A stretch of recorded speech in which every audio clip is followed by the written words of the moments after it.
que certaines bestioles, araignées, grenouilles, crapauds, abeilles, établiront un équilibre naturel dans votre jardin et protégeront vos plantations.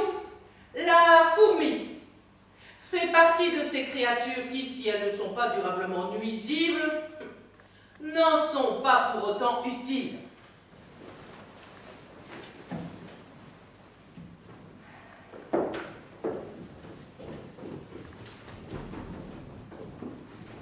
Où suis-je? Qui suis-je? Quelle est cette forêt étrange? Oh, j'ai l'impression d'avoir dormi 1000 ans. Si à 3 tu n'es pas sorti, je viens te chercher. À la 1, Tu jures que tu ne me mangeras pas cette année?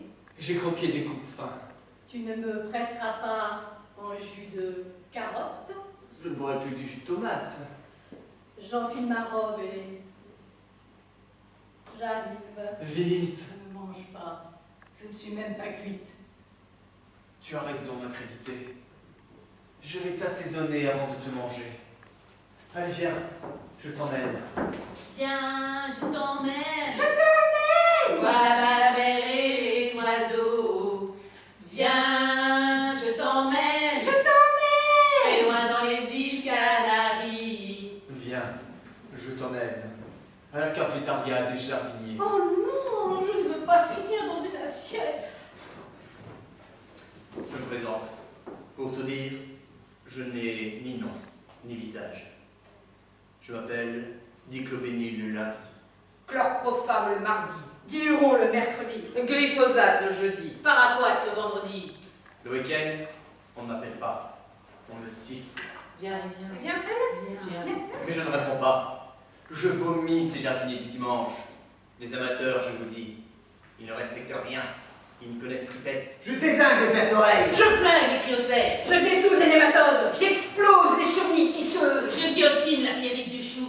Je ne fais pas de quartier. Je tire sur tout ce qui bouge. Les limaces, les bombix, les mineuses, les guêpes et tous les vers qui viennent me pourrir la vie. Comme je ne porte pas de nom, si je pouvais brouiller les pistes, mélanger les étiquettes, je leur montrerais à ces gratte-terres qui bêtent l'eau que leur cul ce que c'est de confondre les pucerons la Nigère et les rondes sorcières.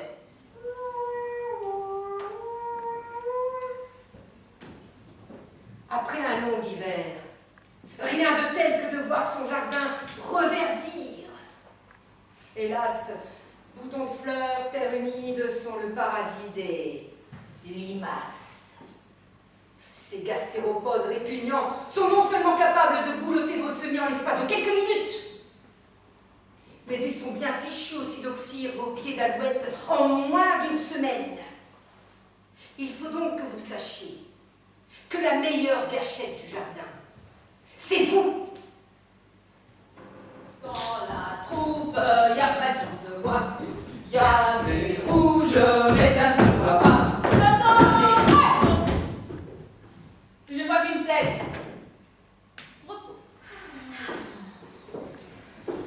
Je suis dans un état, mais dans un état.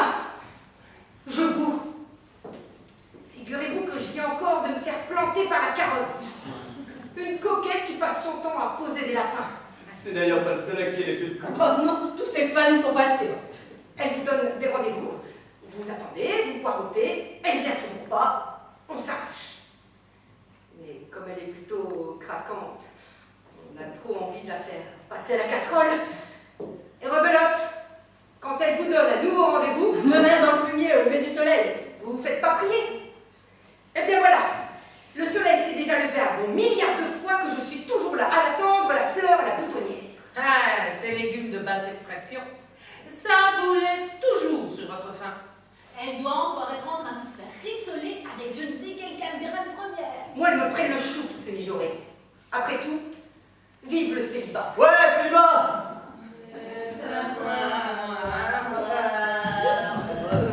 C'est d'avoir un guide nouveau. N'approchez pas, mesdames et messieurs, n'approchez pas. Fermez vos yeux et vos oreilles, cachez vos enfants. Le tableau n'est guère réjouissant. Voilà, ballon de la botanique. Je suis l'offensé du potager. Et puis, vous avez pleuré à cause que j'ai l'air de romantique.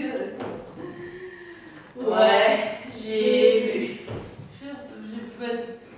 Bêtement, j'ai une pomme de terre beurrée, une patate à la colle, une grosse légume abîmée jusqu'à la racine. Et je crie mon désespoir, mon désespoir.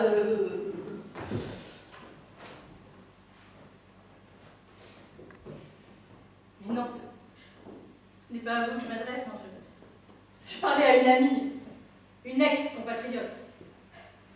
Parce que, vous le savez peut-être, mais je ne suis pas née ici, moi. Je suis une émigrée, oui. D'où je viens? D'Amérique. Et lorsque l'on évoque les trésors rapportés du nouveau continent, on pense qu'à elle, la pomme de terre.